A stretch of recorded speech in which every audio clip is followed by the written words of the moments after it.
So yan po mga kadol, nandito po tayo sa area sa bundok, no? Sobrang lakas po yung hangin mga kadol. So kasi nandito po tayo sa taas na area mga kadol, no? So dito po mga kadol, may nakita po akong isang abandon na kubo, no? So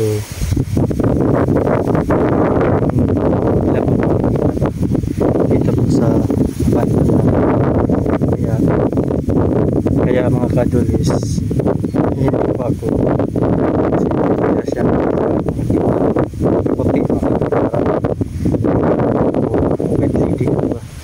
so yan mga kadol, no? So sa lahat pong nanood sa mga video natin, sa lahat, sana po mag-ingat kayo palagi dyan sa mga bagong subscriber po natin, no?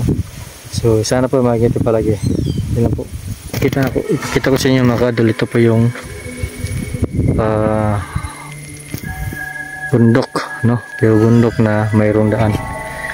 So sobrang ano po ito mga kadol, sobrang napakataas na ito. At sobrang malakas yung hangin. So yun po mga kadol, na kubo na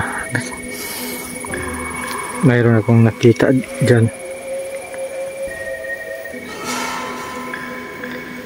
Ayan o, kubo, no?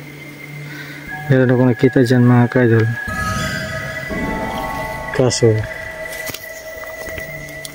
kaso biglang wala. Parang lipat-lipat mga kadol. So pag hinto ko dito is biglang lumakas po yung hangin. So ito po yung mga kadol, daanan po ito. Sobrang laki ng daanan. Ayan, kubo mga kadol. So kanina mayroong nagpakita dyan, kaya ako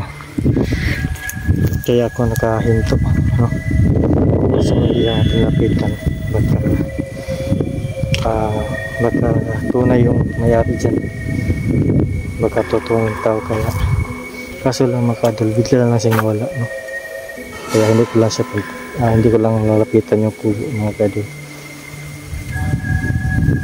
Kasi dito mga kadol, sobrang dami po talaga yung disgrasya, yung pag-aambos sa mga alimentary kanya dito.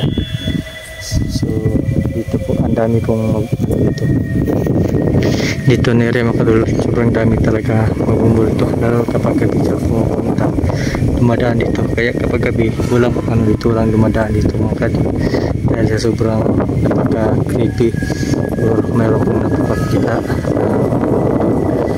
Kasi po ito, ang dami pong talagang namatay dito dahil sa labanan mga kadol. So dito po, ito po yung motor ko, kaya ako hihinto mga kadol dahil mayroon talaga pong nakikita dito, may kakaiba. So sobrang bilis yung paglakas yung hangin. Ayan, no? Ayan.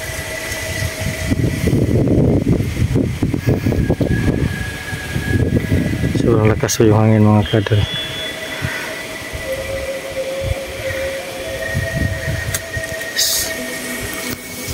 So yun mga kadol, medyo parang natatakot rin ako.